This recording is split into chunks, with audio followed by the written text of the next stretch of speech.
हिंदू धर्म में नारी के पहने जाने वाले गहनों का विशेष महत्व है, जिसे हम एक पौराणिक कथा के माध्यम से समझते हैं।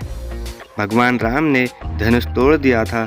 सीता जी को 7 फेरे लेने के लिए सजाया जा रहा था, तो वह अपनी माँ से प्रश्न पूछ बैठी, माताश्री इतना श्रृंगार क्यों? बेटी, विवाह के समय वधू का 16 श्रृंगार करना आवश्यक है, क्योंकि श्रृंगार वर या वधू के लिए नहीं किया जाता। यह तो आर्यवर्त की संस्कृति का अभिन्न अंग है। आर्यवर्त सनातन व हिंदू धर्म, उनकी माताश्री ने उत्तर दिया था। अर्थात सीता जी ने पुनः पूछा, इस मिस्सी का आर्यवर्त से क्या संबंध है? बेटी, मिस्सी अर्थात एक तरह का मंजन, जिससे स्त्री अपने दांतों व होंठों को रंगती है। इसका अर्थ है कि आज से तुम्हें बहाना बनाना छोड़ना होगा। और मेहंदी का अर्थ, मेहंदी लगाने का अर्थ है कि जग में अपनी लाली तुम्हें बनाए रखनी होगी। और काजल से यह आंखें काली क्यों कर दी? बेटी, काजल लगाने का अर्थ है कि सील का जल आँखों में हमेशा धारण करना होगा। अब से तुम्हें सील अर्थात नैतिक आचरण और व्यवहार। बिंदिया लगाने का अर्थ माताश्री, बिंदी का अर्थ है कि आज से तुम्हें शरारत को तिलांजलि देनी होगी, अर्थात त्याग देना होगा और सूर्य की तरह प्रकाशमान रहना होगा।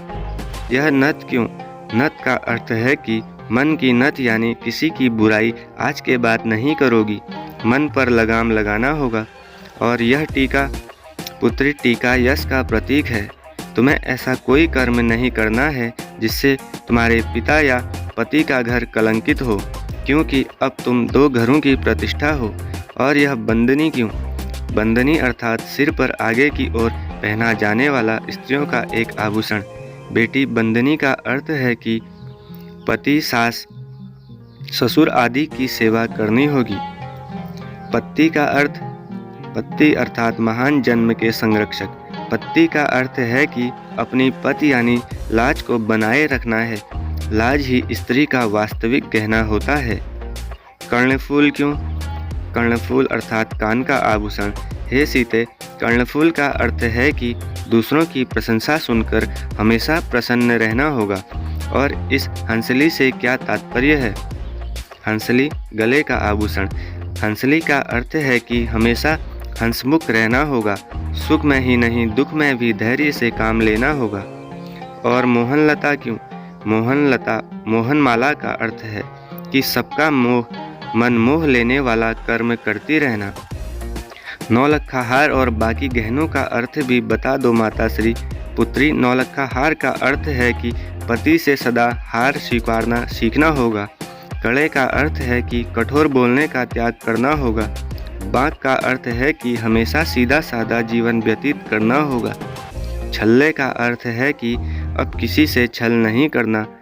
पायल का अर्थ है कि बूढ़ी बाड़ियों के पैर दबाना, उन्हें सम्मान देना, क्योंकि उनके चरणों में ही सच्चा स्वर्ग है।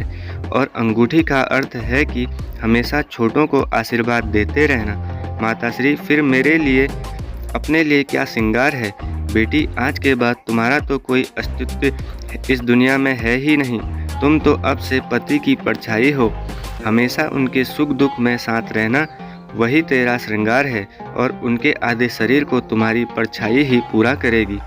हे राम कहते हुए सीता जी मुस्कुरा दी, शायद इसीलिए कि शादी के बाद पति का नाम भी मुख से ना ले सकेगी, क्योंकि अर्धांगिनी होने से कोई स्वयं अपना नाम लेगा तो लोग क्या कहेंगे।